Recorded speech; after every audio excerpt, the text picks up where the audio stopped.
आणि सुव्यवस्था आहे की नाही असा प्रश्न पडण्यासारखी आणखी एक गंभीर घटना पुणे शहरामध्ये घडलेली आहे। पुणे शहरात काल रात्री एका अल्पवयीन सराईत गुन्हेगाराकडून हवेत गोळीबार करण्यात आल्याचा प्रकार जो आहे तो उघडकीस आलाय। खरं तर ही सगळीच घटना जी आहे ती गुलटेकडी परिसरामध्ये घडली। गुलटेकडीमध्ये रात्री काही दोन गटांमध्ये खरं तर वाद सुरू होते आणि याच वादाच्या नंतर 10-10:30 वाजण्याच्या सुमारास एक सराईत गुन्हेगार आहे जो अल्पवयीन आहे त्यानेच त्याच्याकडे असलेल्या बंदुकीतून 2 ते 3 राऊंड हवेमध्ये फायर केल्या आणि या सगळ्याच्या नंतर प्रचंड दहशतीचं वातावरण पसरलेलं होतं। संपूर्ण परिसरामध्ये खूप जास्त भीती प्रत्येक स्थानिक नागरिकाला वाटत होती।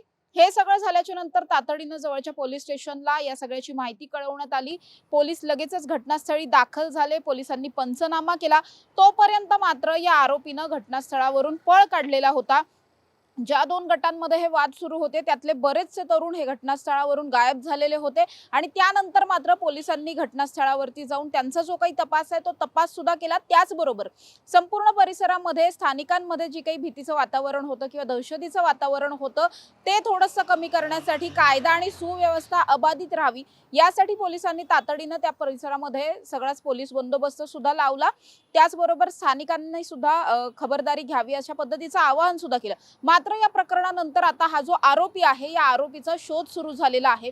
विशेष म्हणजे हा अल्पवयीन आहे प्लस सराईत गुन्हेगार आहे, त्याच्यावर या आधीचे सुद्धा अनेक गुन्हे दाखल आहेत। असं सगळं असताना या मुलाकडे पिस्टल कुठून आली हा सगळ्यात महत्त्वाचा प्रश्न आहे। अल्पवयीन मुलाकडे पिस्टल होती, त्यात जिवंत काडतुस सुद्धा होती। 2-3 राऊंड त्याने फायर केले। सुदैवाने यामध्ये कोणी जखमी झालं नाही। मात्र जर ही गोळी कुणाला लागली असती तर खूप मोठा खरं तर दुःखद प्रसंग ओढवलेला असता। पोलिसांच्या सगळ्याच व्यवस्थेवरती प्रश्नचिन्ह निर्माण झालेले असते।